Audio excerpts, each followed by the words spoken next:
Welcome to Daily Blast Live. It is Monday, March 25th. We are live, and we're talking about what you're talking about right now. I'm here with Erica, Jeff, Al, and I am Sam. What's up, Sammy? Hey, how are you? Great. I'm the only one with a mug. I know.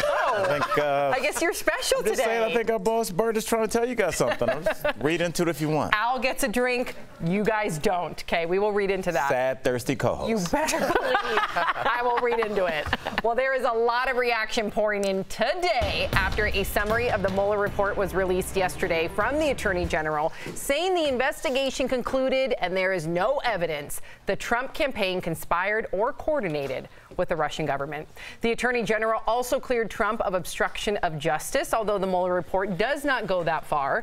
The president tweeted about it with this quote saying, quote, "No matter your ideologies or your loyalties, this is a good day for America. No American conspired to cooperate with Russia in its efforts to interfere with the 2016 election," according to Robert Mueller, and that is good. And a lot of people today are saying this is a great day for America and we can all be relieved there is no collusion, but there are still a lot of people calling on Mueller to testify and for the full report to be released. Yes, I want there to be full transparency. I think Democrats and Republicans can agree we want full transparency, but I am relieved to see that he did not collude with a foreign agent. Do you have anything to share, Erica? For me, I feel like what my dad would say, like, well, okay, that's what wasn't supposed to happen. So what are we supposed to do? Celebrate? It just feels weird to me. Like, okay, great. And we do want to see more details come out of the report. That's important because it said it doesn't exonerate him either.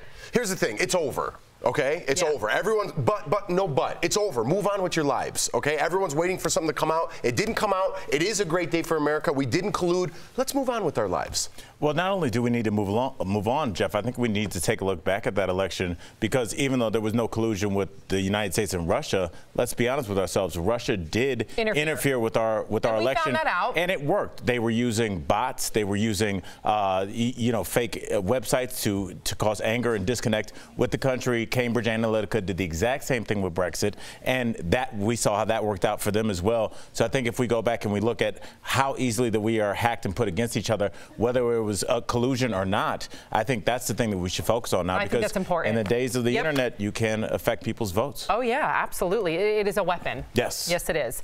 But chime in, DBL Nation. We want to hear from you as well.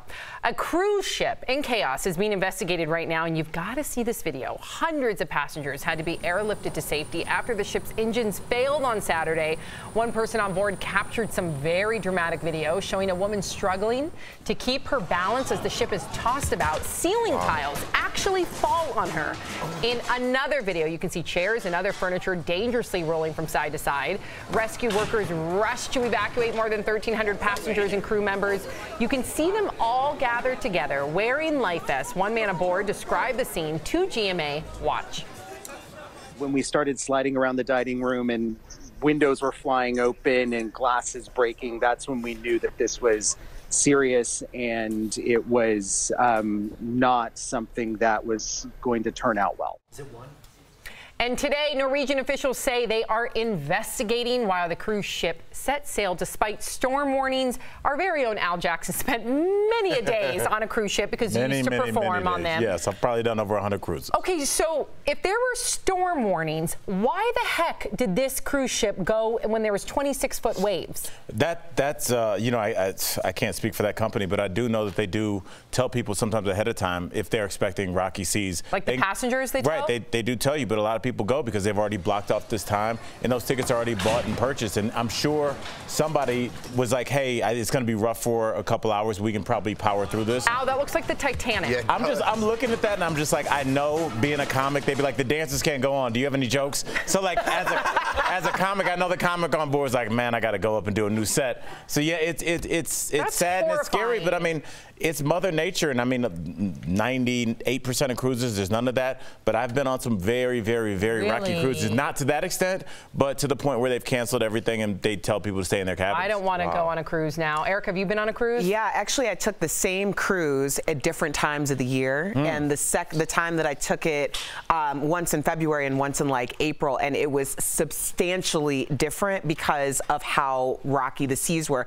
I was sick the entire time, one of the times, and the first time it was perfect. How was that a vacation? So you're throwing the dice. Yeah, no, thank you. And the cookies. Yes. Like throwing. You roll them too. Okay, is it not throwing the dice? No. But no, and what I'll say just for anybody, so they can have a takeaway from this, is like, I always say if you haven't been on the cruise before, Erica, you had it was weird for you because your entire first experience was good. But if you haven't been on a cruise, do a short one first, 3 days, 4 days to make sure you like it, make sure you don't get seasick, and then do the longer cruise if you like it. Really quickly, have you been on a cruise? We're still going to talk about the cruise? I just want to know if you've been on a cruise. Yeah, when I was young, I went to Disneyland with my parents. Oh, that sounds fun. The Disney cruise? Yeah. That sounds really fun. Wow. Unfortunately, we do have some tragic news that's coming in right now on Sandy Hook. Kelly Schubert has the news at the moment. Kelly. I do, Sam. We just learned the father of a Sandy Hook victim has taken his own life. 49-year-old Jamie Richmond became a mental health advocate after his first grader, Aviel, was killed in the Sandy Hook shooting. But this morning, he was found dead at the Edmond Town Hall, and police say it appears to be suicide. Now, Sam, this news comes on the heels of 2 survivors of the Parkland shooting taking their own lives in the last week. Today, Florida's emergency chief is asking the state legislature to step in and provide more mental health resources for the Marjorie Stoneman Douglas High School community. Sam, I'll keep you updated. Thank you, Kelly. This is horrifying. I mean, we put our children in a place where, and it affects the families, where they're not protected.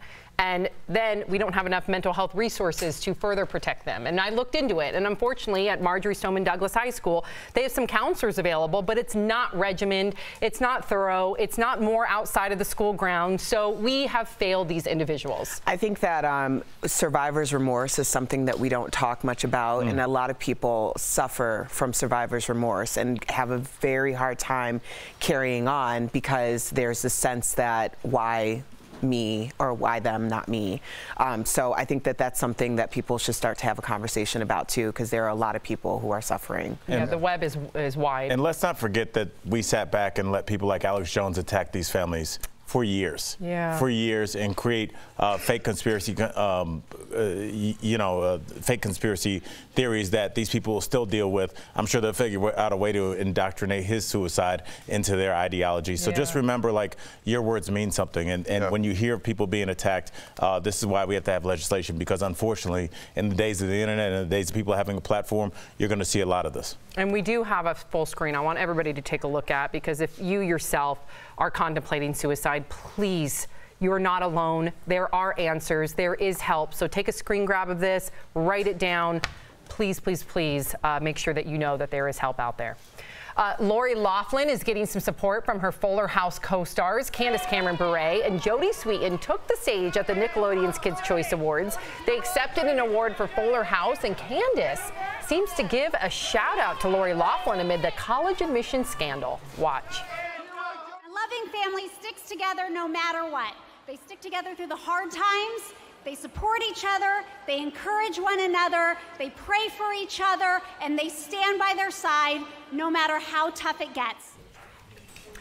All right, so what do you think about, do you think this was a direct message to Lori Loughlin? I believe so. That way. It seemed like it. I don't think there was any harm in it. You know what I mean? She's sticking up for a friend. I know what Lori did was not right at all. She's not condoning it, but she's being a friend. Should Lori's life end because of this scandal? No. You know what I mean? But should she be punished? I believe she is. I believe she is. Did you find it surprising that Candace would take a moment to kind of acknowledge her loyalty to Lori Loughlin during her acceptance speech? I'm not surprised by that at all, especially because Candace has such strong faith, and she's been very, very vocal about that. And when you're a person of faith, I think that there might be a sense of redemption, and she wants people to feel that at least there's someone in their corner. I respect it. I do. I do. I go to bat for y'all. I know you would. I don't care if you did something wrong. Hey, well, down with the ship. They like that Norway cruise ship. All right, good to know that I got you in my corner. Oh. Very important. And we all have mugs now, you see? See, Al, you're not that important. I've had mine for a while, so all right. enjoy it.